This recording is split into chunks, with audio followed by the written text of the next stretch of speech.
travelers along the path of the beam. I am known on this level of the tower as Jaime and Fuego, and if it please you join me here for a bit of palaver on Hail to Stephen King! That's right, y'all. So very pleased to have you here. You can just call me Fuego for short, and I cordially welcome you to the horror show where I do this Sai King program every terrifying Tuesday and spooktacular scarific Saturday. That's right. And so previously I have done a couple of these anthology entries that were adapted by Stephen King for, well, from Stephen King, you know, shorts and stuff like that for a couple different programs like, you know, Tales from the Dark Side and, you know, various others. So this is one of the final ones that I actually have to discuss with you here. And so basically, Richard P. Rubinstein, if I remember dude's name correctly, was one of the producers on none other than George Romero's Tales from the Dark Side series that ran in the 80s. And so that did, what? They did Word Processor of the Dead previously. That is the one that I actually thought was a fairly solid adaptation. And then there was also the teleplay that King did specifically, which was called Sorry Right Number, or Sorry... Anyway, so in any event, both of those were okay enough, I suppose. Sorry Right Number was actually a script that King wrote specifically, so both of those were the adaptations. And then Monsters, which started in 88 and ran to 91, was almost like the spiritual successor of sorts to Tales from the Dark Side. And so, yeah, Monsters focused specifically on, like, creature, monstery type stuff, as opposed to Dark Side, which had, like, you know, some fantasy and science fiction and whatnot. So this was supposed to be, like, more horror-centric when Rubinstein was basically putting it together. It only lasted for 3 seasons, and ironically enough, the very final episode that ever aired, April 26, 1991, was an adaptation of the King short story, The Moving Finger. So, Moving Finger was originally published in the magazine of Science Fiction and Fantasy, if I remember correctly, and so that was 1990, so quick turnaround for this to actually be adapted, but it was collected a few years later in none other than, yeah, that's right, Nightmares and Dreamscapes. Not one of my personal favorite collections of King shorts, but there's some solid ones in here. Although I must say, this one, especially, like, it's around 40 pages, a little below if I remember correctly, and it's tough to translate so much of the, like, internal monologue-y type stuff that this character Howard has in the short story into the physical form. And so when I wasn't really super jazzed on the source material to begin with, because basically it's a very simple premise in the fact that, so Howard is, you know, he's living in the city, if I remember correctly, New York, and he's addicted to Jeopardy, but as they change for this television adaptation, quiz shows, you know, he loves the quiz shows and whatnot. And so yeah, he's very sharp on this stuff, and one evening his wife goes out to get ice cream, and he decides to go use the restroom because he's been kicking back some cold ones, and lo and behold, he sees a finger, like, protruding out of the drain, and he's just, like, in his sink, and he's just like, what in the fuck is going on here? This is just crazy. And that's really just the extent of the premise here. His wife cannot see it, and he thinks he's kind of going crazy, and it really just eventually delves into him trying to dispose of said finger, and then he's like, well, goddamn, you know, there's 5 fingers on a hand, and, you know, it just really, for almost 40-page short story, it was not one from this particular collection that, like, really compelled me drastically. I mean, this also has Dolan's Cadillac. The End of the Whole Mess is very good. Nightflyer and Popsy are very good. It Grows on You is solid. Sneakers is okay. Anyway, I'll save, like, a full bit about this for, you know, some other occasion. But yeah, long story short, The Moving Finger is not one that, at least in the printed page, really captivated me to some insane degree. However, I must admit, the performance from our lead in this does actually save it and make it kind of interesting, you know, and that would be none other than Tom Noonan. Now, Tom Noonan, if y'all have any idea who he is, you may not know just based on name, but I guarantee, especially if you're into, like, horror shizzle and whatnot, you have probably seen him in a few different things, most notably Michael Mann's adaptation of the 81 Thomas Harris novel, the Red Dragon, I think it was, but the film is called Manhunter. And so I know Ralph Fiennes, however you pronounce dude's name. You know, a lot of people remember him as being the Tooth Fairy in that later adaptation of Red Dragon that we got. But the original Tooth Fairy, yeah, the great Red Dragon himself was none other than Tom Noonan. And in Manhunter, he was like legit crazy creepy in my estimation, man. With, you know, the dragon, you know, tattoo on his chest and everything, and, you know, wearing like I think it was like a pantyhose, whatever stuff that he put on his face. So he was legit crazy creepy in that. And then he appeared in tons of other things. He was in RoboCop 2. I actually probably remember him more so than anything else because I actually was allowed to watch it as a kid. He was the Ripper in Last Action Hero, man, and he was legitimately insanely creepy in that role. And the confrontation at the very end of the film on the rooftop and stuff is super, super badass. And I mean, you don't really recognize him because he's under so much makeup and prosthetic and whatnot, but one of the best movies of the 80s, basically the horror version of The Goonies. Tom Noonan was also Frankenstein's monster in the Monster Squad, and he gives a great, endearing, very charming and fun, you know, kind of like, oh, warm your heart performance. His little interaction with the baby sister in that film is especially awesome. But yeah, so Tom Noonan plays Howard in this, and he brings an interesting aspect of like mania almost to the increasing wackiness of how dude tries to go about disposing of said finger. And so, I mean, it's funny because the tone of Monsters is strange in the fact that a lot of the episodes, and there are 72 of them, blended horror and comedy, like usually black humor, you know, which is really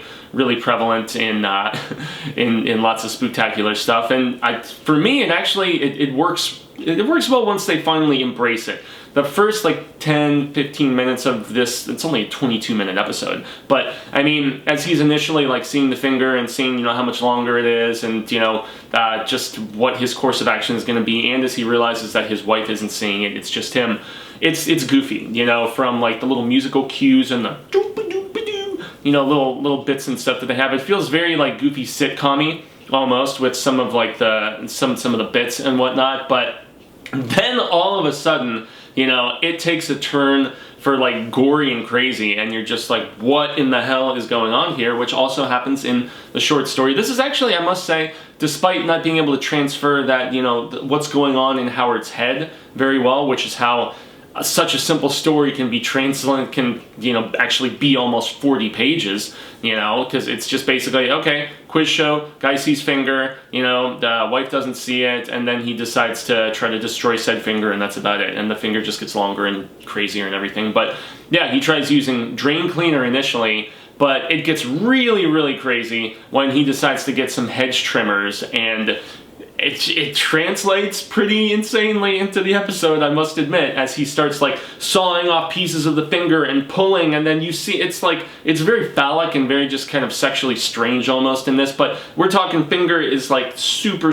long, and he cuts off more and it's even longer, and it's wacky. It's very strange, and the entire bathroom is like covered in blood by the very end of this, and I don't know, he's making such a ruckus and so much noise that police eventually show up. I think it's a couple officers in the short story, if I remember correctly, and it's only one female cop here in the series. But yeah, it's strange, but Noonan's just goofy ass performance saves this episode and makes it actually like kind of a hoot and a holler, if you want to classify it as such. And it's at least moderately entertaining, despite the fact that there are so many better stories in this that could be adapted. Now, you know, Nightmares and Dreamscapes, the television series, adapted a few of these, and then although it's strange because it didn't like adapt strictly from this book, it also picked and chose a couple things from like Skeleton Crew and I think Everything's Eventual, if I remember correctly. So that's just, I don't know, to call it Nightmares and Dreamscapes and then, you know, not pull strictly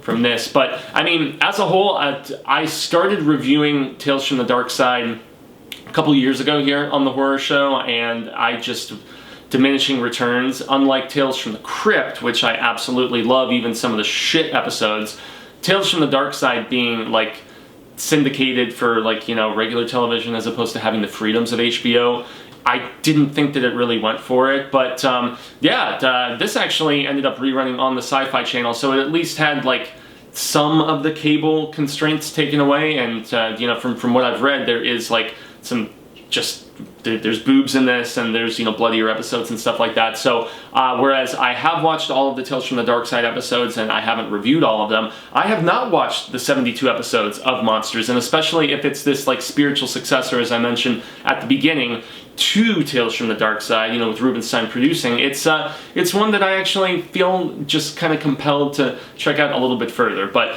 yeah, just to double down, Tom Noonan is a terrific actor, and he essentially saves this episode from just being boring, kind of just, I don't know, a concept that doesn't really intrigue me as immensely or whatever. And it's funny because this story did subconsciously inspire a short of my own that I wrote many years ago, where it was based on a dream, essentially, guys. I had this dream that, so the house I was living at with my fiance at the time, there was like this weird little hole which was like right next to the dishwasher, and like, you know, there's like a hallway, little hole like right on the ground level, and then dishwasher right beside it. But it was like essentially it was about like this size, and I had this nightmare of sorts, and it was presumably shortly after reading this story where I essentially saw like an arm like come out, and it's just like moving around, and it had to have been inspired by this story.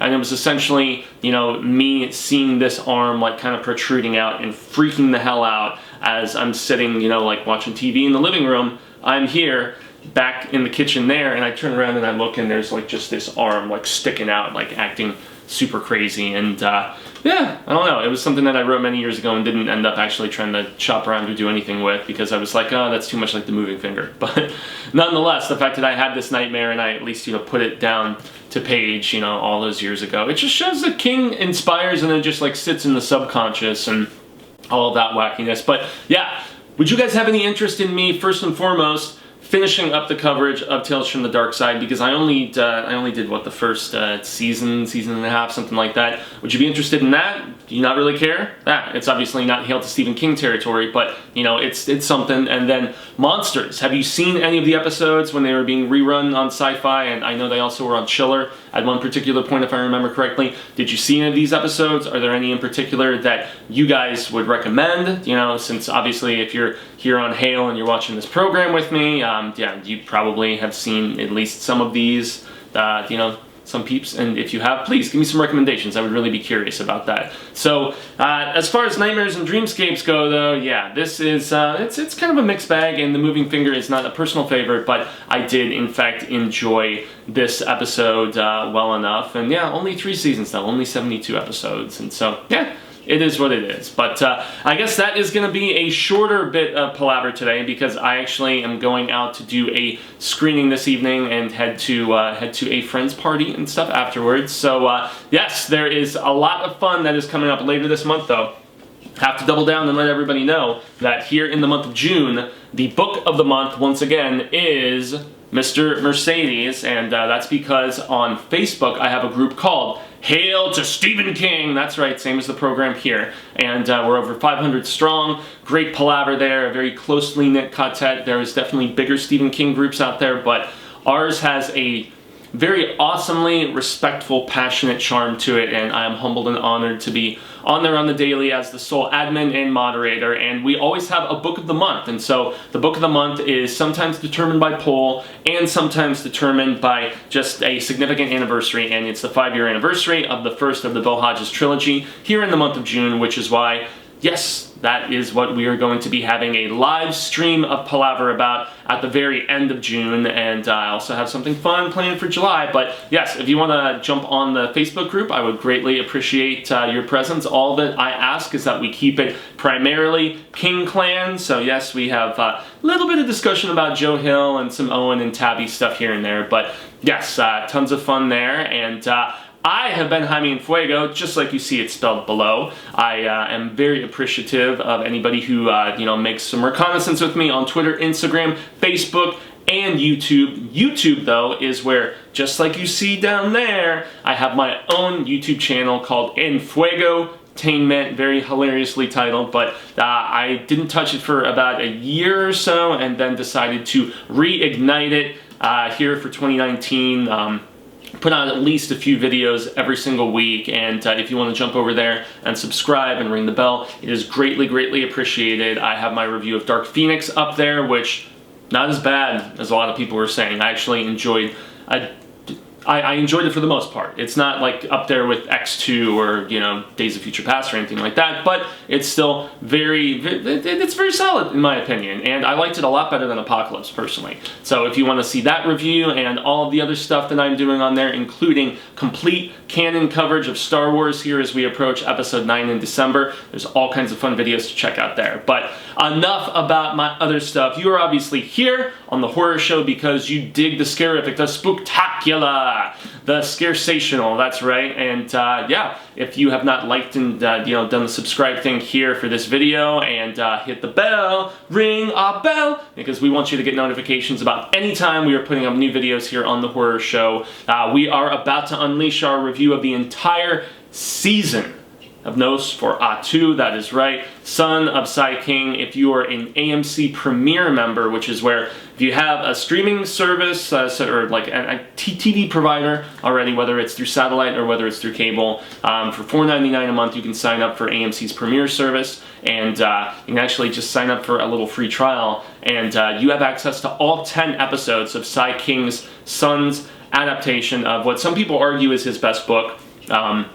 We reviewed both the Wraith comic and the Nosferatu book here on the horror show, and yeah, it's an interesting series. But if you want to see myself and Cecil's thoughts about all 10 episodes, that is actually going to be premiering tomorrow, if I'm not mistaken. So that will go up Sunday the 9th, I want to say. So look forward to that, all of you Hale fans, because I know that that is something that people have been clamoring about. I saw some people in the Facebook group say, yeah, I just binged all 10 episodes, and you know, they were giving their thoughts. And so you can hear ours tomorrow. But yes, I guess that's going to be the end of the proceedings, at least for now. So I shall say, until the reel of Ka comes around once more. Hasta luego, sin amigos, and constant readers alike. I am hopeful that we get to share more of this palaver sooner rather than later. And until that instance occurs, remember, stay scared. And read Stephen King. Yeah, Moving Finger. It's not that bad, but, you know, he's got better out there.